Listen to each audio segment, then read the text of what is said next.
आमच्या असंच आहे म्हणून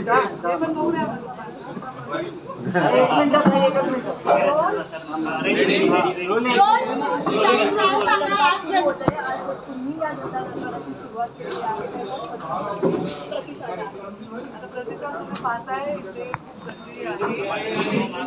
दरबार माझा रोजच असतो. मंत्रालयात मी रोज दालनामध्ये येते तेव्हा एवढी गर्दी असते. मी जिथे जिल्ह्यात जाते एवढी गर्दी असते. लोकांची कामं असतात, लोकांची कामं घेऊन येतात. तर आज भारतीय जनता पार्टीने खूप सुंदर कार्यक्रम सुरू केलेला आहे. तो म्हणजे प्रत्येक कॅबिनेट मंत्र्यांनी घेऊन जनता दरबार घेऊन जनतेची कामं त्यातल्या त्यात पक्षाचे जे कार्यकर्ते आहेत त्यांची कामं मार्गी लावण्यासाठी ते प्रचंड प्रतिसाद आहे. एक गठ्ठा म्हणून निर्णय आलेले आहेत. पूर्ण महाराष्ट्रातून खूप लोकसंख्येने इथे लोक आज उपस्थित राहिले आणि जवळपास सगळ्यांच्या अर्जांवर मी सह्या केलेल्या आहेत आणि त्याचं सेग्रिगेशन केलं. किमान मी तरी असं काम करेल की जे माझ्या खात्याशी संबंधित आहे ते मी माझ्याकडे घेईन. जे करण्याजोगं आहे त्याचं पुन्हा सेग्रिगेशन होईल. कारण काही कामं खूप व्यापक असे पत्र दिलेत लोकांनी. अगदी सूर्य किती वाजता उगवतो बसून ते तर त्याच्यातलं नेमकं काम काय आहे शोधलं